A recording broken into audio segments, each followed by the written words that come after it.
I picked up art, it was something that I know that God had for me at that time to give me something kind of like my blog, something to bring me joy and sharing with others. Mel has turned to painting and blogging to cope and find solace because she suffers from NF2, a rare degenerative disease.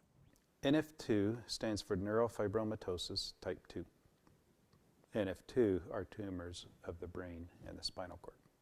Bilateral acoustic neuromas. They're benign tumors that are on the hearing nerve on each side, out of each ear, each side of the brain.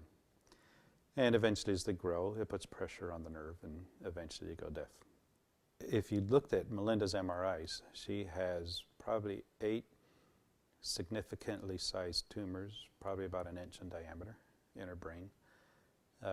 There are 3 major ones in the spinal cord. She's had 1 removed that was putting a lot of pressure on. And there are 40, 50 multiple other ones just waiting to grow. And you never know when they decide to grow. When he actually pulled me into the office and told me, I really did truly feel like something died, because I was almost like numb and just in shock, and it just let loose. The day we had, that same day, Bonnie, we decided we would take Melinda to her flute lesson. And then I would come home early, and when they got back from flute lesson, I would be there. And we would tell her first, and then the rest of the family. And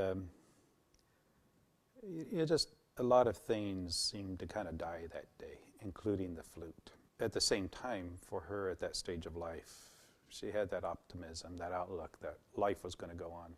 And life did go on for Mel. She graduated with a business degree from Colorado Christian University while continuing her treatment at Denver Children's Hospital. As the tumors continued to grow, Mel's conditions continued to worsen. It was then that she turned to blogging. She writes just about anything on her blog, from hospital stories to her paintings, and especially more recently, her struggles with NF2. It's been 3 years now about. And over those 3 years, I was looking at all the stats on it this past week. She has had over 45,000 visitors on her blog. I think every country has read her blog. Countries I'd never heard of before. She has had emails from people in Malaysia, people in Russia, England. One was it Singapore and Malaysia. I think it was gals that had her same disease, had questions. Recently, as I've been reading her blogs, the more her eyesight diminishes to where now she can not see much at all, the more her sight on Jesus Christ seems to come into focus more and more. I don't understand things, and I don't think I'm really supposed to all the way, but there comes a point where I know my body is dying, but at the same time, it only is going to bring me closer to the eternal life where there is no pain. And sometimes in my hardest times, I have to remind myself that it's only momentary compared to eternity, and that alone, God gives me the strength, to keep going, to keep living, to keep sharing my story. I saw this one picture she painted. I'm like, what's that? I thought to myself. Then I read her blog. I'm like, oh, okay. This is what she sees out of her eyes. Mel paints in her basement with various art supplies and completed paintings scattered throughout her studio.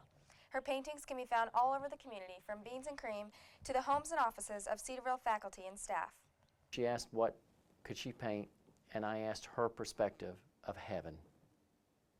And she painted her perspective of heaven, and we have it hanging up over our fireplace. It's our most precious piece of art we have in our home. What's fun is Debbie and I are big fans of story, not just pretty art or experience, whatever it is, but connecting it to something. And so that piece of artwork for us, hanging in our home, is a constant reminder of Mel's journey. And it's an opportunity when people look at that particular piece of work and, hey, what's that about? We get to share Mel's journey with them. It's been pretty amazing that she's gone, what now, 14 years, I guess, or 12 or 13 years that she's actually had the disease. And, you know, she's failing, but at the same time, she's doing miraculously well, considering everything. It's hard. She's always a very fun, spirited girl. Just has this dry wit and humor about her that just often cracks us up, keeps us going. Even before her disease, she was a fun kid, still is. And more as time goes on, she holds no punches about who the God is that sustains her through all of this, who the God is that gives her strength and hope. I know that there's a reason, the only reason why I get out of bed every day is because God gives me the strength to do so, and it's only answered prayer, you know. There's so many people praying for me, and according to my MRIs and everything, doctors say otherwise. I shouldn't be walking, and I shouldn't be doing, you know, things that I do with my hands. The joy of the Lord is her strength, and it's become mine. I live to bring God glory, and if my suffering does that, then I want to glorify God in my sufferings. She's dying in her body, but she has more life in her, and she just wants to keep living.